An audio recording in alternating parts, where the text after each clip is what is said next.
ഫാനറ്റിസ് റിപ്പോർട്ടിന്റെ ഒരു രൂപീകരണം കേരള ബ്ലാസ്റ്റേഴ്സിന്റെ ഒരു വിപ്ലവാത്മകമായിട്ടുള്ള മൂവാണ് എന്ന് പറയുന്നത് സത്യമാണ്. കാരണം നമ്മൾ ആഗ്രഹിക്കാൻ അറിയുന്ന പല ചോദ്യങ്ങൾക്കും മറുപടി നേടിത്തരാൻ ഫാബിനെ കൊണ്ട് കഴിയുന്നുണ്ട് എന്നുള്ളത് എടുത്ത് പറയണം. കഴിഞ്ഞ കുറേ കാലങ്ങളായിട്ട് നമ്മൾ കാണുന്ന ദിവാസ്വപ്നങ്ങളിൽ ഒന്നായിരുന്നു കേരള ബ്ലാസ്റ്റേഴ്സിന് സ്വന്തമായിട്ടൊരു ഗ്രൗണ്ട് വരുന്നത്. ഗ്രൗണ്ട് വേണ്ട, നമുക്കൊരു ട്രെയിനിങ് ഗ്രൗണ്ടെങ്കിലും വേണം മതി എന്നായിരുന്നു നമ്മുടെ പിന്നീടുള്ള ആവശ്യം.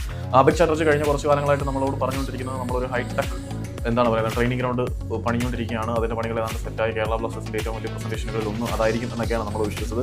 ഈ ഒരു ട്രെയിനിങ് ഗ്രൗണ്ടിൻ്റെ പുരോഗതി എത്രമാത്രം ഉണ്ട് എന്ന് നമ്മളെല്ലാവരും അറിയാൻ ആഗ്രഹിച്ചിരുന്ന ഒരു ചോദ്യം തന്നെയാണ്. അതിനെക്കുറിച്ചുള്ള മറുപടി നേടിയെടുക്കുന്ന കാര്യത്തിൽ ഫാബ് വിജയിച്ചിട്ടുണ്ട് എന്നുള്ളത് എടുത്ത് പറയുന്നതാണ്. കേരള ബ്ലാസ്റ്റേഴ്സിൻ്റെ പുതിയ ട്രെയിനിങ് ഗ്രൗണ്ടിനെ കുറിച്ച് അഭികിൻ്റെ മറുപടി ഞാൻ നിങ്ങളോട് പറയാൻ എന്നിട്ട് നിങ്ങൾ തന്നെ വിലയിരുത്തിക്കൊള്ളൂ എന്താണ് ഇതിൻ്റെ ഒരു ഡെവലപ്മെന്റ് എന്ന്. പുള്ളി പറയുന്നത് എന്താണെന്ന് വെച്ചാൽ നമ്മളുടെ ഈ ഒരു ട്രെയിനിങ് ഗ്രൗണ്ട് എന്തൊക്കെ ഉൾക്കൊണ്ടിട്ടുണ്ട് എന്നാണ് ആദ്യമായിട്ട് പറയുന്നത്. അത് ഉൾക്കൊണ്ടിരിക്കുന്നത് പ്രോപ്പർ ഡ്രസ്സിംഗ് റൂമുണ്ട്, മീറ്റിംഗ് റൂമുണ്ട്, പിന്നീട് മീഡിയ റൂമുണ്ട്, പിന്നീട് പ്ലേയേഴ്സിൻ്റെയും കോച്ചിൻ്റെയും ഓഫീസസ് ഉണ്ട്, പിന്നെ വാഷ്റൂം ഉണ്ട്. നല്ല കാര്യങ്ങൾ. ഒരു ട്രെയിനിങ് ഗ്രൗണ്ടിന് വേണ്ട സാധനങ്ങളെല്ലാം ഉണ്ടല്ലോ. ഒരു എസെൻഷ്യൽ ആയിട്ടുള്ള ഫുൾ സ്കെയിൽ ജിം ഉണ്ടോ എന്നുള്ള ചോദ്യം വന്നപ്പോഴാണ് അതിൻ്റെ മറുപടി. തൽക്കാലം നമുക്കൊരു ഫുൾ സ്കെയിൽ ജിം എന്ന് പറയുന്ന സാധനം ട്രെയിനിങ് ഗ്രൗണ്ടിനോട് ചേർന്നില്ല. നമ്മളിപ്പോൾ ഉപയോഗിക്കാൻ പോകുന്നത് ആക്റ്റീവേഴ്സിൻ്റെ ഒരു ആക്റ്റീവേഴ്സ് സെറ്റപ്പ് ചെയ്യുന്ന ഒരു ടെമ്പററി ജിമ്മാണ്. അതൊരു ഫുൾ സ്കെയിൽ ജിമ്മാണെന്ന് പറയാൻ പറ്റില്ല.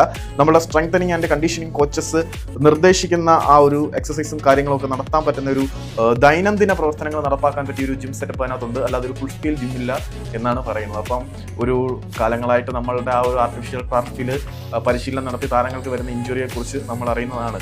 അപ്പം നമ്മൾ സ്വന്തമായിട്ടൊരു ട്രെയിനിങ് ഗ്രൗണ്ട് ഉണ്ടാക്കുമ്പോൾ അവിടെ വേണ്ടതൊരു ഫുൾ സ്കെയിൽ ജിമ്മാണോ മറ്റു സാധനങ്ങളാണോ വേണ്ടതെന്ന് നിങ്ങൾ തന്നെ വിലയിരുത്തും. ഞാൻ തൽക്കാലം അഭിപ്രായമൊന്നും പറയുന്നില്ല.